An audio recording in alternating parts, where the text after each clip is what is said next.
얼마 전에 신문에 보니까 2023년 한국의 자살률이 OECD 경제개발 기구에 속한 그 나라 중에 10년 이래로 자살률이 계속 10년 동안 1위였다는 그런 기사의 내용입니다. 보통 이제 10만 명당 몇 명이 자살을 하느냐. 그러니까 미국 같은 경우는 14.1, 캐나다 같은 경우는 10.5였는데 한국 같은 경우는 24.1이다. 이것은 하루에 약 한 30명에서 35명 정도, 그리고 월 한 1000명 정도, 연 12,000명 정도가 자살을 한다는 통계입니다. 한국이 굉장히 잘 살게 되었는데 오히려 지금 출산율도 그렇고 자살률도 그렇고 굉장히 심각하다라고 하는 기사의 그 내용이었습니다. 아마 자살을 하게 되는 여러 가지 심정이나 여러 가지 이유들이 있을 거라고 생각을 합니다. 우리가 인생을 살다 보면은 항상 좋은 일만 있었으면 좋겠는데 사실 그렇지 않습니다. 참 어떤 경우는 절망과 눈물 날 일들이 참 많다는 것을 많이 느끼게 됩니다. 젊었을 때는 그렇게 자신만만하고 그럼에도 불구하고 또 실패하고 그러면서 점차적으로 가진 것 다 잃어버릴 때가 있습니다.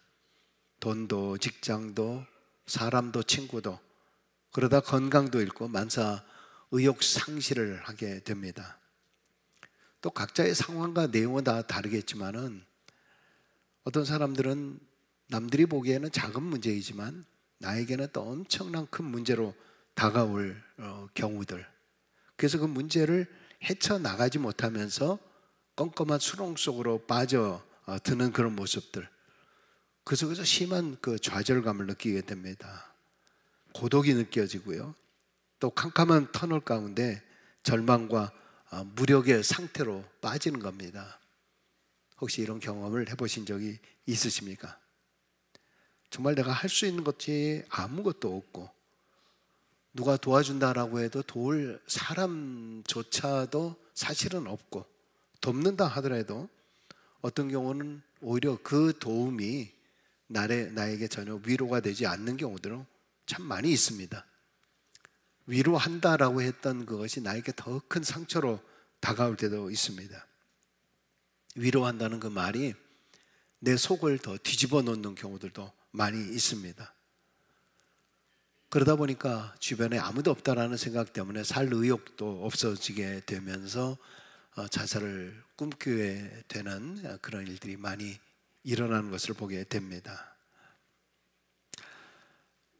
우리가 마가복음에 있는 말씀을 성서 일과에 따라서 우리 새벽 큐티, 새벽 기도회와 우리 말씀을 지금 나누고 있는데요, 특별히 이 마가복음에는 기적, 이적들이 많이 기록되어 있습니다. 그래서 마가복음을 이적 복음이다 이렇게 이야기를 합니다. 여러 가지 이적 중에서 우리가 함께 읽었던 그 본문 바로 앞에는 예수님께서 바다를 잔잔케 하시는, 풍랑을 잔잔케 하시는 그 사건이 일어나게 됩니다. 풍랑으로 인해서 무서워하는 이 제자들을 향해서 어찌하여 이렇게 무서워하느냐, 너희가 어찌 믿음이 없느냐, 그렇게 책망하시면서 창조주로서 풍랑을 잔잔케 하셨습니다. 이것은 주님과 함께하는 길이라도 풍랑을 만날 수 있다라고 하는 거죠. 그러나 어떤 상황 속에서도 주님의 나와 함께 있음을 믿고 두려워하지 말고 주님께서 모든 것을 다스리고 계시는 바로 그런 믿음이 필요하다라는 것을 말씀해 주고 있습니다. 그리고 그 다음에 5장에서 나오는 사건이 귀신 들린 거라사인을 고치는 그 사건입니다. 귀신 들렸다, 이 이야기는 뭔가 쉬운 사람이죠. 온통 정신이 무엇인가에 쏠려 있는 사람입니다. 그런데 이 사람이 귀신으로부터 자유함을 얻고 평안을 누리게 됩니다. 사단의 역사는 계속 우리를 침울하게 만듭니다. 우리를 절망하게 만들면서 영혼을 파괴시킵니다. 그래서 자살하게 만듭니다. 이 일을 통해서 나라를 타락시키고 나라를 망하게 만드는 그런 일을 저지르게 됩니다. 그러나 그리스도의 능력으로 그 모든 것들을 온전케 하시고 회복하시고 거룩케 하심을 믿음으로 선포할 수 있어야 된다라는 것을 말씀해 주고 있습니다. 그러면서 우리가 오늘 함께 본 본문을 통해서 두 가지 기적이 나옵니다. 첫 번째 기적을 다루지만은 두 가지 기적이 나오죠. 회당장 야이로의 딸을 살리는 그 사건이 있고, 동시에 12해 헬료병을 앓고 있는 여인이 치유되고 회복되는 사건이 중첩되어서 나오고 있습니다. 정말 사방으로 다 막혀서 아무런 통로가 없었던 절망과 죽음의 상황에서 다시 살리시는 주님의 능력을 통해서 우리의 영적인 침체에서 다시 깨우시는 그런 말씀입니다. 여러분, 아프리카 최남단에 가면은 희망봉이라고 하는 것이 있습니다. 희망봉. 그러니까 케이프 오브 굿 호프입니다. 이 희망봉은 아프리카 대륙을 쭉 보시면 맨 끝에 있는 지역인데, 여기가 한쪽은 대서양이고 한쪽은 인도양입니다. 그래서 대서양과 인도양이 만나는 지점이기 때문에 바로 그것이 파도가 아주 심해서 그것을 통과하는 배들이 많이 침몰을 했습니다. 그래서 그곳의 원래의 이름은 폭풍의 곳이다, 폭풍의 장소다, 폭풍의 케이프다, 카보 토르멘토소라고 하는 그런 이름으로 불려왔다고 합니다. 그런데 이 이름이 나중에 희망봉이라고 하는 이름으로 바꿔지게 된 이유는, 사실은 그 폭풍이지만, 그 침몰이 되는 위험한 상황이지만 거기만 통과하면은 파도가 잔잔해져서 다시 안전한 항해를 할 수 있다라고 하는 희망을 불어넣어준 그런 이름으로 바뀌게 되었죠. 여러분, 우리의 인생의 삶에도 고난이 있고 시련이 있고 환난이 있고 풍랑이 있습니다. 어떻게 생각하면 정말 미쳐버릴 것 같고 정말 모든 정신이 거기에 쏠려 있었던 그런 상황. 그럼에도 불구하고 믿음을 가진 자는 그 희망봉을 통과할 수 있다. 바로 이 사실을 오늘 말씀을 통해서 믿으시기 바랍니다. 물론 우리가 예수를 믿는 신자라 하더라도요, 이 세상에서 당하는 그러한 고통, 풍랑, 이거를 피할 수가 없습니다. 그런데 이런 상황 속에서 중요한 것은 우리가 이 상황 속에서 이 고난을 어떻게 다루며 극복해야 하는가, 이것이 바로 신앙인과 비신앙인의 차이점을 우리가 볼 수 있다고 하는 것입니다. 어떤 사람은 고난 속에서 자신의 삶의 의미를 발견하고 축복을 일구는 그런 사람이 있는 반면에, 어떤 사람은 인생의 고난 앞에서 속절없이 무너져 내리는 사람들이 있습니다. 여러분, 사실 고난이라고 하는 것은 꼭 가난하고 헐벗은 그런 사람들에게만 찾아오는 것은 아니잖아요. 부자인데도 불구하고, 권력을 가진 사람임에도 불구하고, 인기임에도 불구하고, 어떤 경우는 믿음이 좋다라고 하는 사람에게도 이런 어려움들은 찾아옵니다. 오늘 본문에 등장하는 회당장 야이로에게 죽어가는 12살 된 사랑하는 딸이 있었습니다. 그런데 어느 날 예수님이 그곳을 지나간다라고 하는 소식을 듣고 예수님에게 찾아가서 내 딸을 살려달라고 간구합니다. 예수님께서는 그의 간구를 듣고 그의 집으로 가고 있었습니다. 그런데 그 도중에 12의 혈루병을 앓은 여인이 자신의 병을 고침받기 위해서 예수님께 나아가는 그 중첩된 사건이 오늘 본문을 통해서 함께 나오고 있습니다. 그런데 이 사건의 두 사람의 인생을 통해서 우리는 우리의 인생을 살펴볼 수 있다라고 하는 이야기입니다. 야이로의 딸의 나이, 아이의 딸의 나이가 몇이라고 그랬습니까? 12살이라고 그랬고요. 지금 혈루증을 앓은 이 여인은 몇 년 동안 병을 앓았다고요? 12해다 이렇게 기록되고 있습니다. 여러분, 12라고 하는 것은 유대인에게 있어서는 특별한 숫자, 완전수라고 볼 수 있습니다. 12지파, 12제자 이렇게 나오고요. 원래 히브리 단어 중에서 숫자 가운데 3이다라고 하는 것은 하늘의 숫자입니다. 해, 달, 별, 성부, 성자, 성령 이렇게 하늘의 숫자고요.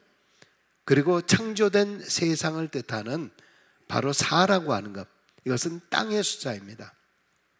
이 땅 동서남북, 봄, 여름, 가을, 겨울 이렇게 되듯이 하늘과 땅의 숫자, 그래서 3하고 4를 합친 7자와 3과 4의 배수인 12라고 하는 것은 성경을 읽다 보면 그 숫자가 완전수다라는 것을 볼 수 있습니다.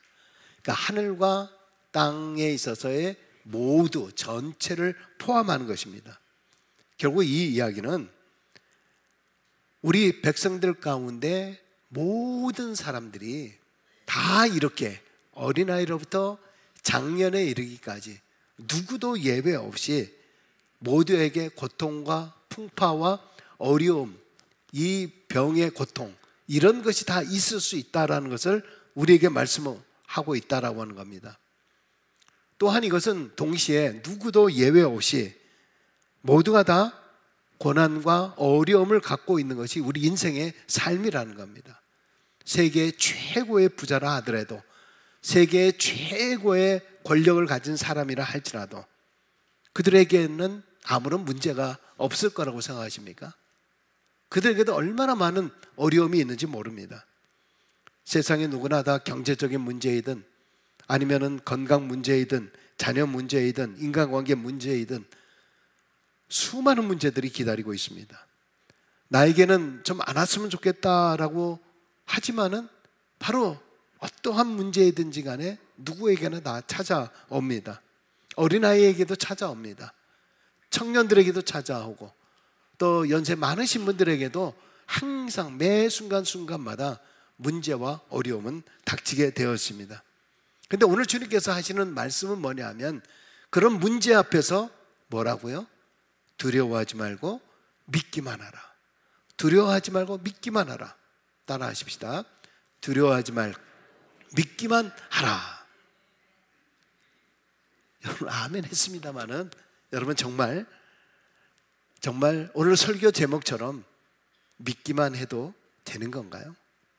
믿기만 해도 되는 건가? 여러분 기도하신 후에 믿습니다라고 기도합니다. 그리고 아멘이라고 여러분 화답합니다. 아멘이라고 하는 뜻이 무슨 뜻입니까? 믿습니다. 그렇게 될 줄로 믿습니다. 아멘이라고 하는 뜻입니다. 여러분 분명히 그렇게 기도했습니다. 믿음으로 기도했다라고 하면서 기도가 끝나고 나면 바로 즉시 내 뒤에서 한숨과 걱정이 나오지 않습니까? 여러분 기도해놓고 나서도 다시 이런 마음 안 가지고 계십니까? 믿습니다 해놓고 나서도 돌아서면은 또 근심 걱정이 있는 모습이 우리의 모습입니다. 근데 오늘 이 야이로의 소생된 딸의 사건을 통해서 주님은 두 가지로 우리에게 말씀을 해주고 있다는 겁니다.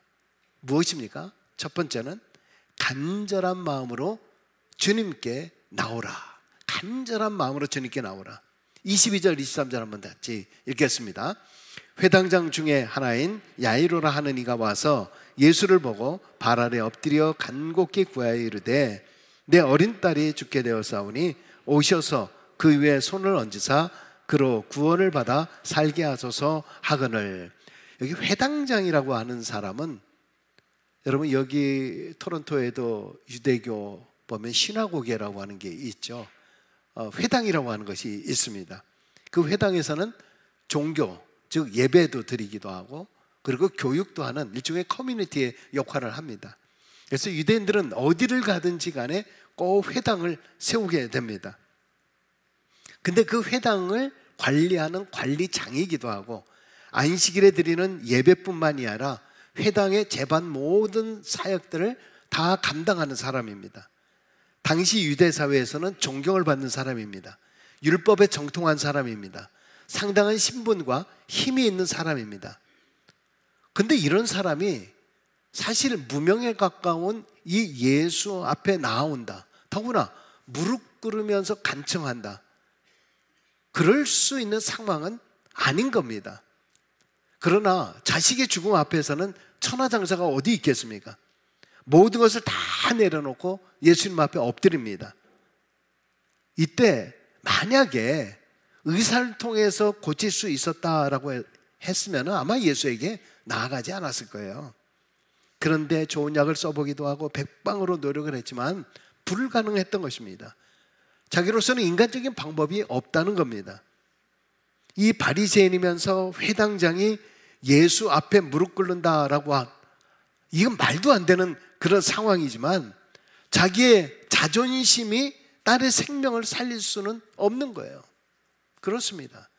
자존심이라고 하는 것이 우리의 영혼의 문제를 책임질 수가 없습니다. 야이로는 주님에 대한 소문을 듣고 반신반의할 수 있었겠지만 적어도 그 순간만큼은 이 사람밖에 없다, 이 사람이 나에게 있어서 마지막이다라고 하는 절박한 그러한 심정으로 주님 앞에 무릎을 꿇었던 것입니다. 여러분, 그런데 성경을 읽다 보면은 이런 마음을 가지고 회당장이라고 하는 사람이 주님 앞에 나왔는데 주님의 반응이 뭡니까? 주님은 어떤 반응을 해줘요? 주님이 아무런 반응을 안 해요. 당신이 누구냐? 당신 신분이 뭐냐? 당신은 어떤 사람이냐? 오, 당신 회장장이야? 오, 당신 그런 사람이야? 전혀 묻질 않아요. 그 사람이 어떤 사람인지 몰라요. 어떤 신분인지도 몰라요. 묻지도 않았습니다. 예수님이 본 건 뭘 봤습니까? 단순히 그가 간곡히 청하는 그 모습을 본 거예요. 우리가 간곡히 청한다라고 하는 그 헬라어 원어 성경에 보면은 폴라 파라칼레오라고 하는 이 단어로 되어 있는데, 폴라라고 하는 것은 가득 차 있다는 그런 뜻이에요. 막 이 가슴 안에 완전히 가득 차 있는 파라칼레오라고 하는 탄원, 간청, 막 애가 끓는 그 표현입니다. 예수님이 그 모습을 본 거예요. 이 사람 안에 지금 너무나 가득 차 있는, 꽉 차 있는, 그리고 가슴으로 얼마나 안타까워서 이러고 있는가 라고 하는 그 모습을 보는 거예요. 이 부모의 심정, 이거를 본 거죠. 이것은 바로 예수님께서 사람을 어떤 외모나 신분이나 이런 것들을 보지 않는다는 거예요. 힘 있는 자든 힘 없는 자든 가깝든 가깝지 않든 간에 뭐 과거에 나에게 잘했든 잘하지 않았든 간에 상관이 없이 전혀 차별과 편견 없이 그대로 이 사람을 그대로 받아주었다는 거예요. 공평하게 사랑하시고 치유하신 주님이었다는 것을 보여주고 있는 것입니다. 여러분, 그런데 이게 얼마나 큰 은혜인지 몰라요. 여러분, 가끔 어떤 분들이 그런 이야기 합니다. 아우, 나는 뭐 믿음도 없고 난 기도할 줄도 모르고, 뭐 나는 그냥 교회 그냥 사람들 만나러 그냥 가고 그냥 그러는 거지, 뭐 내가 하나님 앞에 뭐 특별히 믿음도 없고 잘하는 것도 난 아무것도 없는데, 뭐 내 와이프가 믿음이 좋으니까 내 와이프만 기도하면 되지, 뭐 내가 뭘 기도할 필요 뭐 있느냐. 기도도 아유, 내가 뭐 지은 죄가 많은데 이 지은 죄가 많은 놈이 뭘 이렇게 체면도 없이 뭐 이렇게 해달라고 이렇게 얘기하겠느냐, 이렇게 얘기하시고, 아유, 저는 뭐 기도 안 해도 돼요. 아내가 기도하니까. 아, 우리 남편이 믿음 좋으니까 남편이 다 해요. 여러분, 근데 그렇게 말씀을 하시는데 정말 본인이 죄인이라는 것을 인정을 해서 그렇게 겸손하게 말씀을 하시는 건가요? 정말 순진한 마음으로 그렇게 말씀을 하시는 건가요? 혹시 그 말씀 가운데는 빈정된 것은 혹시 아닐까요? 뭐 기도해봤자 뭐 소용도 없는 건데 뭐 혹시 그런 마음 아니신가요? 여러분, 우리가 주일날 하나님 앞에 예배 드리는 것이 뭔가요? 하나님 앞에 드려지는 월십이지만은 월십이 사실은 워시예요. 워시. 씻는 겁니다. 씻는 거. 주님 앞에 나와 거룩한 주님의 피로 씻는 거예요. 씻김을 받는 거예요. 그래서 다시 하나님의 긍휼하신 은총을 간구하는 바로 그런 시간이 예배하는 것이고, 이것이 바로 제사입니다. 여러분, 어제 세수했으면 오늘 세수 안 하고 오신 분 계세요? 어제 했으니까?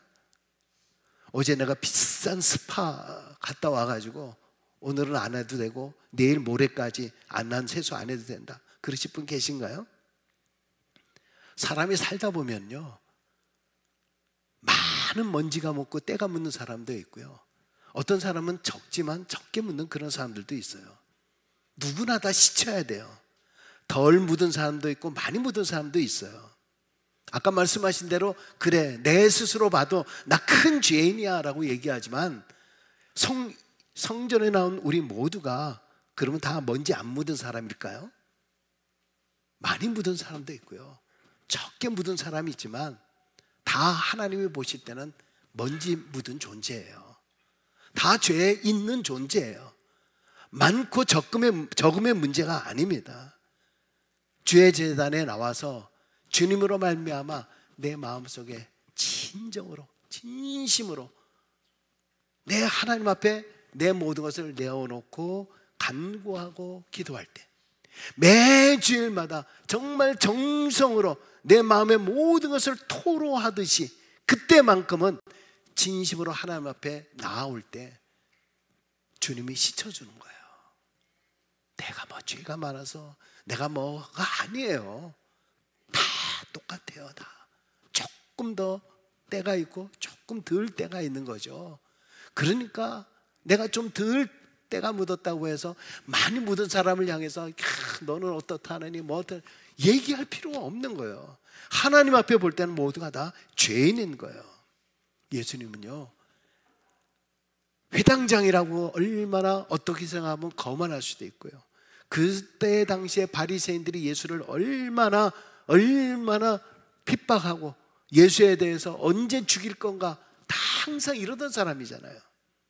그럼에도 불구하고 그의 간절한 심정, 이거를 주님이 보신 거죠.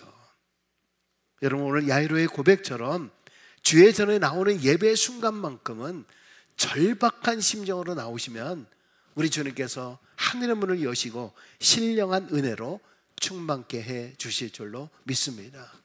오늘 야이로의 사건으로 한 가지 더 우리에게 말씀하시는 건 뭡니까? 두려워 말고 믿기만 하라. 두려워 말고 믿기만 하라. 36절 같이 읽습니다. 예수께서 그 하는 말을 곁에서 들으시고 회당장에게 이르시되 두려워하지 말고 믿기만 하라 하시고. 여러분, 믿음으로 나아가는 길인데도요, 모든 일이 순탄하게 이루어지는 것이 아닙니다. 보세요, 회당장의 요청에 주님께서 바로 길을 같이 떠나시는 거예요. 일이 순조롭게 풀리기 시작을 합니다. 즉시 응답이 된 거죠.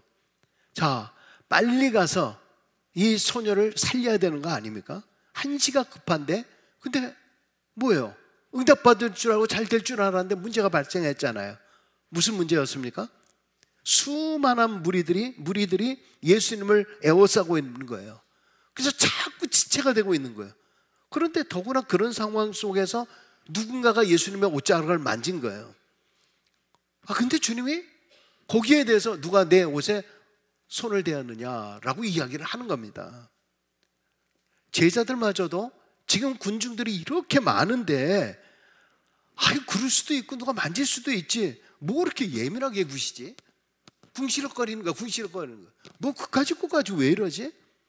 한시가 급한 야이로의 입장에서는 그게 뭐가 중요한디? 뭐가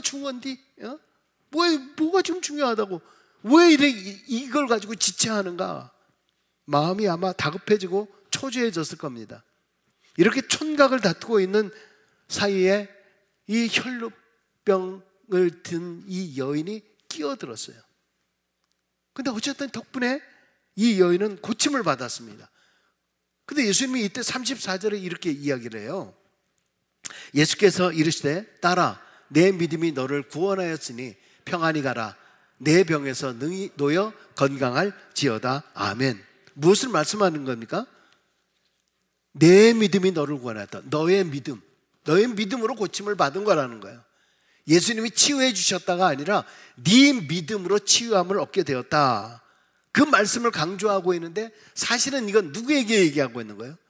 야이로에게 얘기하고 있는 거예요. 군중들에게 얘기하고 있는 거예요. 제자들에게 이야기를 하고 있는 겁니다.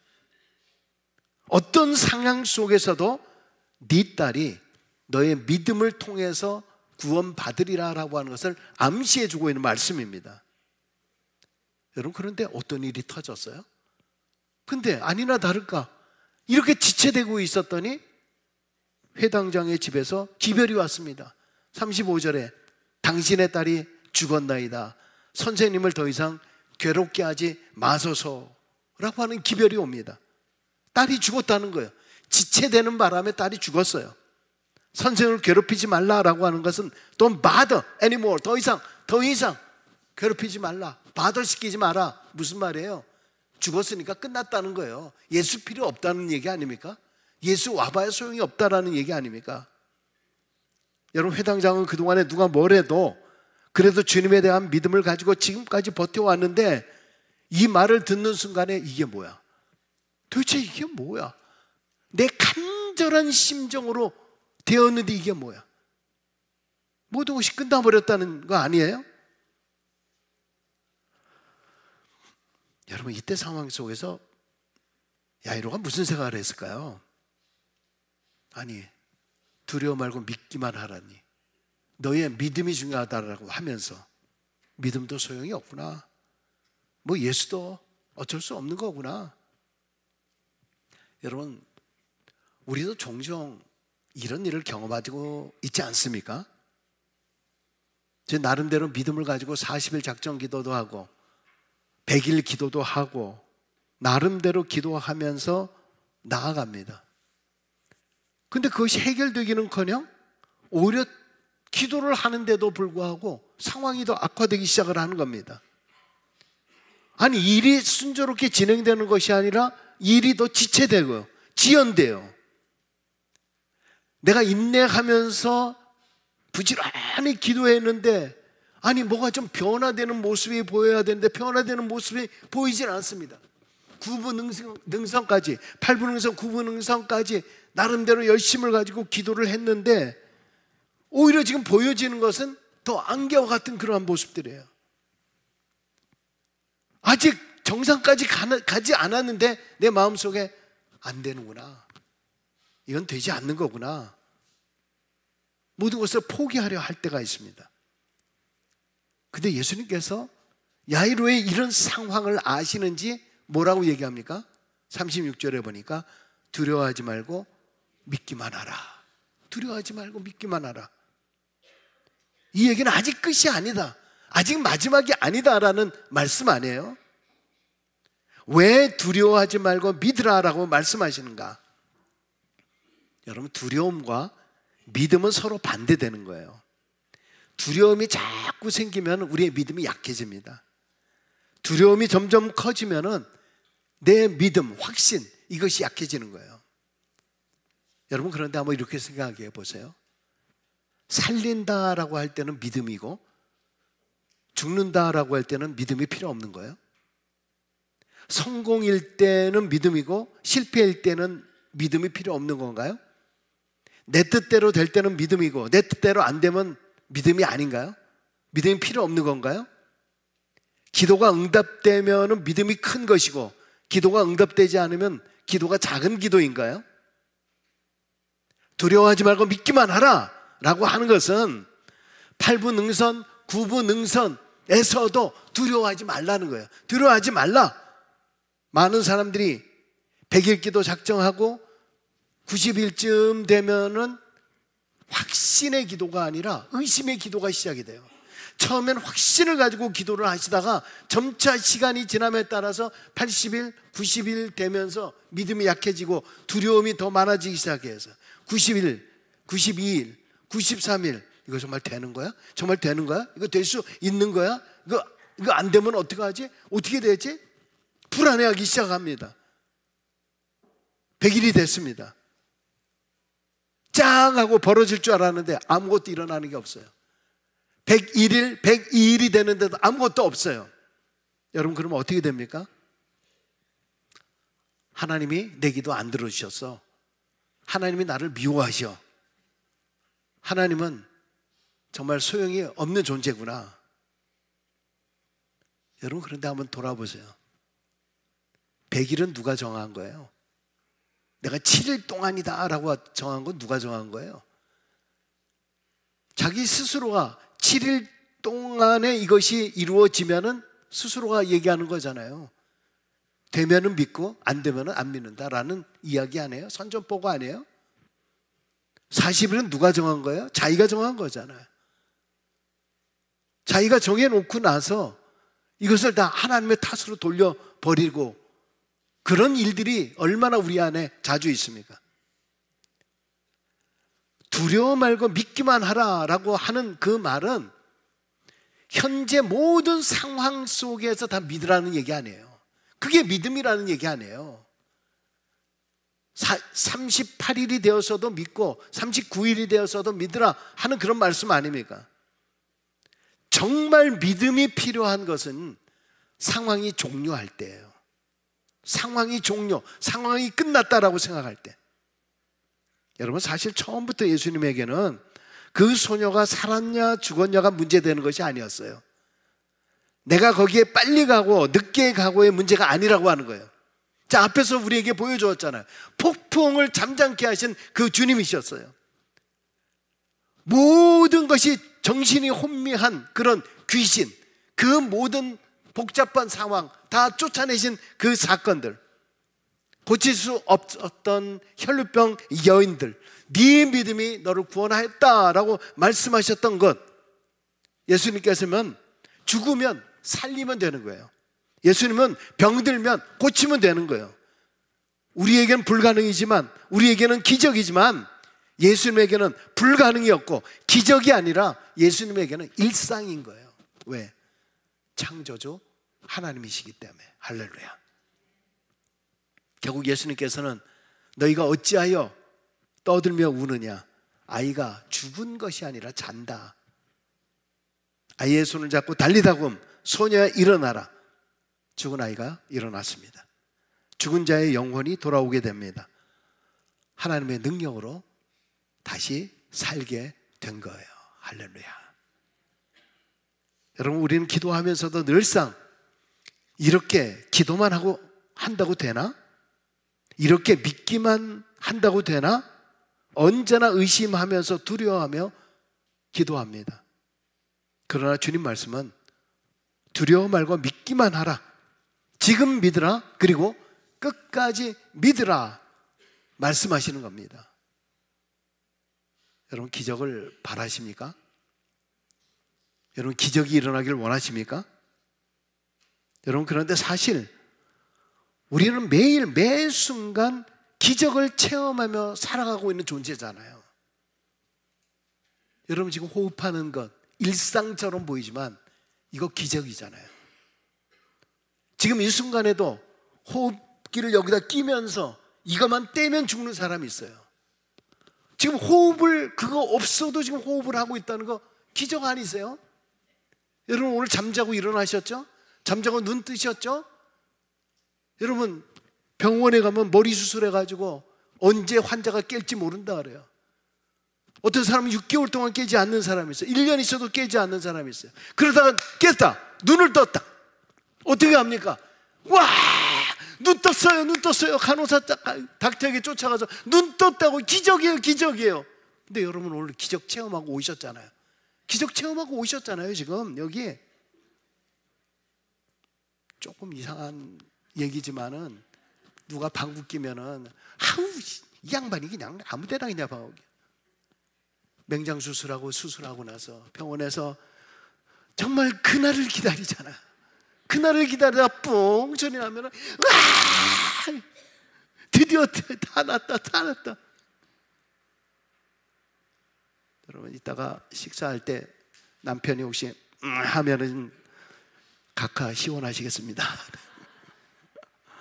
아니면 기적이다, 기적. 우리 남편 기적이네, 기적. 여러분, 정말 이렇게 생각해 보면은요, 우리가 지금 매일매일 사실은 기적을 체험하며 사는 거잖아요. 할렐루야. 아, 정말 기적이네. 기적이네. 내가 소화하면서, 아니 내가 걸을 수 있는 것도 매일매일 나는 기적의 삶을 체험하면서 사는 거 있구나. 기적을 체험하면 뭘 걱정하세요?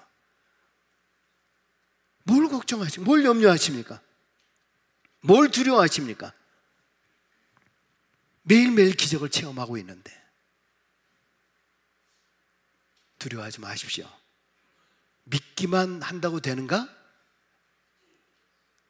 믿기만 하면 됩니다. 하나님 매 순간에 우리에게 기적으로 역사하실 줄로 믿습니다. 기도하겠습니다. 아버지 하나님, 우리가 정말 믿음이 있는 겁니까? 믿음 있으면서 수십 년 동안 신앙생활을 하고 있는 것입니까? 믿음으로 믿습니다, 확신합니다 기도해 놓고 나서도 돌아서면은 또 한숨 짓고 또 걱정하고 또 염려하는 연약한 모습들. 우리가 믿음으로 기도할 때 내가 원하는 대로 되지 않아도 하나님께서는 다 합력하여 선을 이루게 될 줄로 믿습니다. 두려워 말고 믿기만 하라. 오직 주만 바라봅니다. 귀한 고백이 우리에게 넘치게 하여 주옵소서. 예수님의 이름으로 기도드립니다. 아멘. 오늘 찬양